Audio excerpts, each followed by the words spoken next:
That's my quick comment. सैन्य कार्यवाही चल रही है इस समय इजराइल और ईरान के बीच।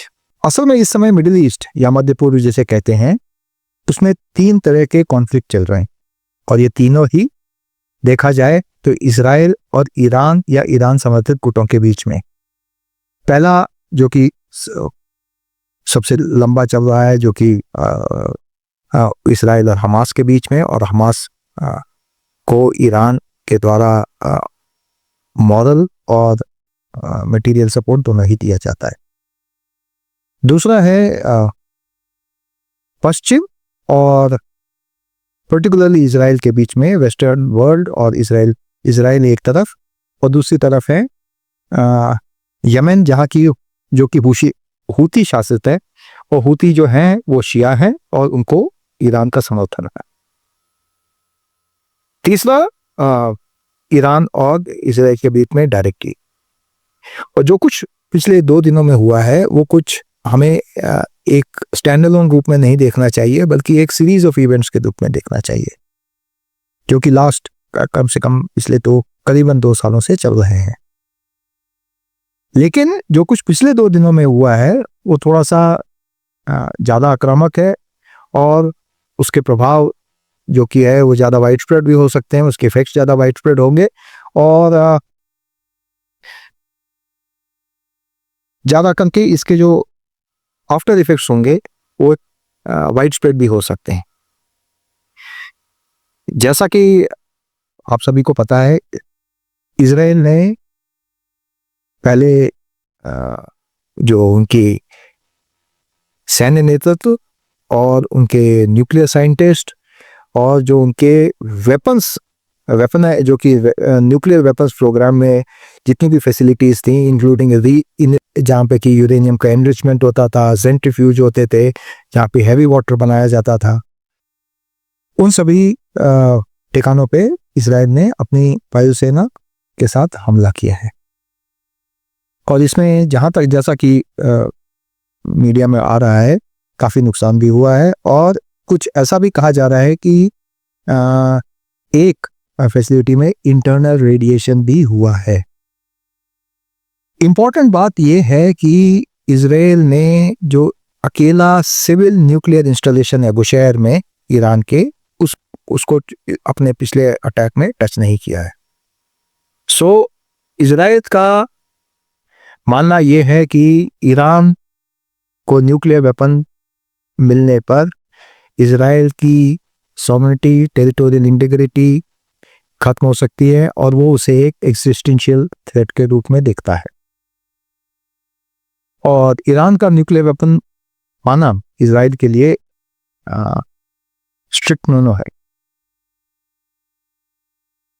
ईरान का ये कहना है कि वो एक बड़े ही जटिल रीजन में रहता है, वोलेटाइल रहा है। मध्य पूर्व हमेशा से ही हमें पता है कि वोलेटाइल रहा है और उसमें उसके लेजिटिमेट सिक्योरिटी कंसर्न्स को एड्रेस करने के लिए हालांकि वो वेपनाइज नहीं करना चाहता है लेकिन उसके लिए उसको कुछ गारंटीज चाहिए, सिक्योरिटी गारंटीज।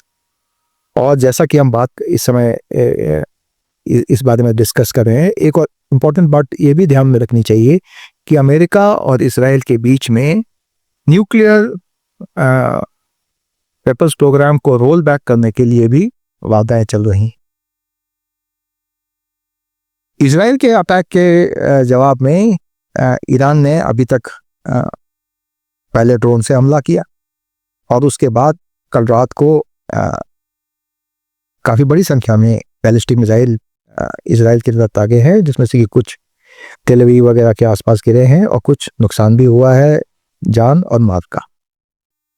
ये बड़ी सी एक और इम्पोर्टेंट बात हम लोगों को ध्यान में ये रखना चाहिए कि मध्य पूर्व में हालांकि इजराइल एक जूइश स्टेट है, यहूदी स्टेट है, बाकी के जो अरब कंट्रीज हैं वो इस्लामिक रिलीजन को मानते हैं, लेकिन ईरान एक अकेला शिया बहुल्य और शिया शासित देश है और बाकी के सारे अरब देश यानी कि जो सुन्नी शासित हैं उन्होंने किसी न किसी रूप में कुछ ना कुछ समझौते इजराइल के साथ कर लिए हैं।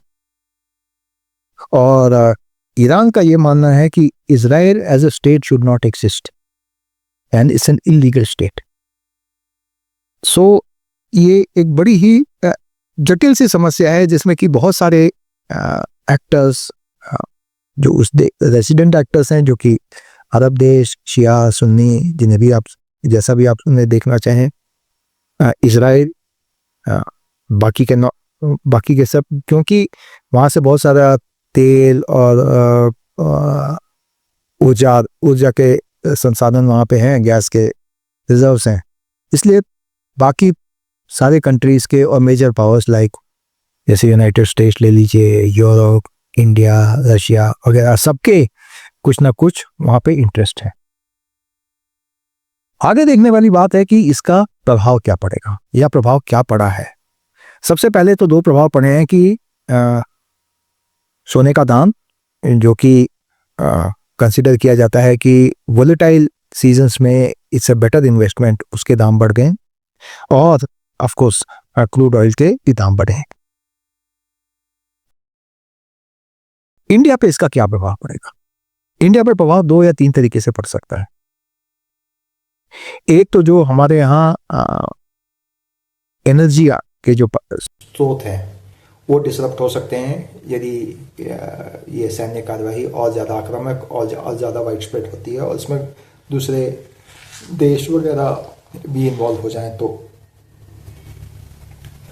दूसरा, क्योंकि तेल का दाम बढ़ा है, ऑटोमेटिकली उसका इफेक्ट पड़ेगा हमारी अर्थव्यवस्था पर और महंगाई बढ़ सकती है, लेकिन इमीडिएटली नहीं बढ़ेगी, उसका कुछ समय लगता है, क्योंकि ओवरऑल आप देखें तो ऑयल कभी बढ़ता है कभी घटता है, और एवरेज यदि स्टेबिलिटी है तो उसका ज़्यादा वहाँ पर प्रभाव नहीं पड़ेगा। दूसरा प्रभाव हमारे पड़ सकता है कि यदि वहाँ पर ज़्यादा इंस्टेबिलिटी आई तो वहाँ से हमारे जो नागरिक हैं जो कि मध्य पूर्व में काम वगैरह करते हैं, यदि वो हम लोगों के पास, यदि हमारे पास वापस आते हैं तो उनकी जो रेमिटेंसेस वगैरह होती हैं, जो कि बहुत काफ़ी मात्रा में है और एक बड़ा हिस्सा है हमारी जीडीपी का, उस पर प्रभाव पड़ सकता है और हमारे उनके नागरिकों की जान पर भी खतरा आ सकता है। इंडिया क्या कर सकता है? ये एक क्षेत्रीय सवाल है और इसका उत्तर भी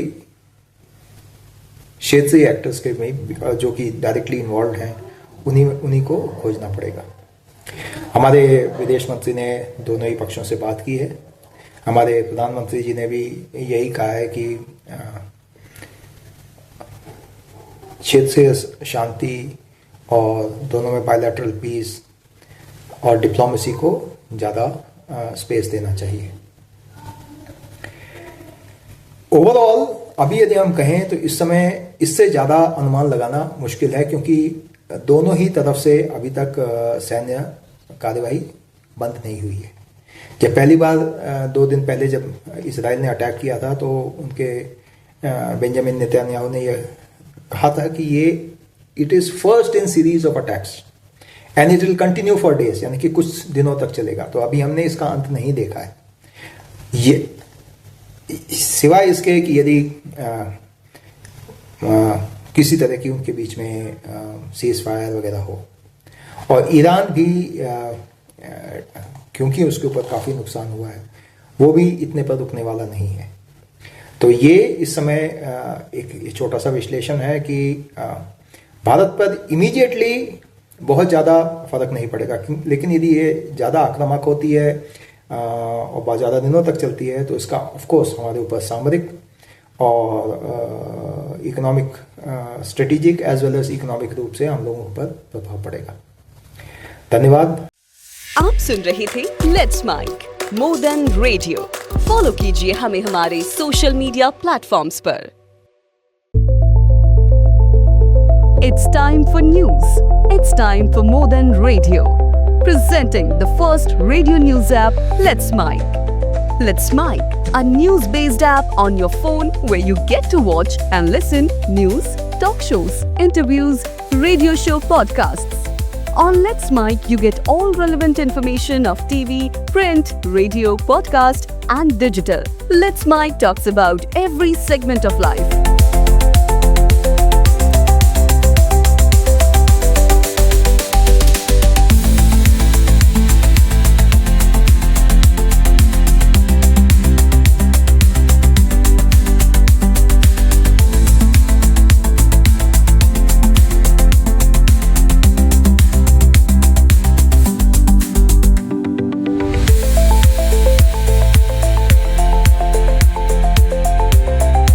Let's Mic is not just a revolutionary idea. Download the app now from Play Store. Available both on Android and iOS mobile phones. Follow us on YouTube, Instagram, Twitter, LinkedIn, Facebook, Telegram, WhatsApp, Snapchat. Let's talk, let's connect, and let's Mic.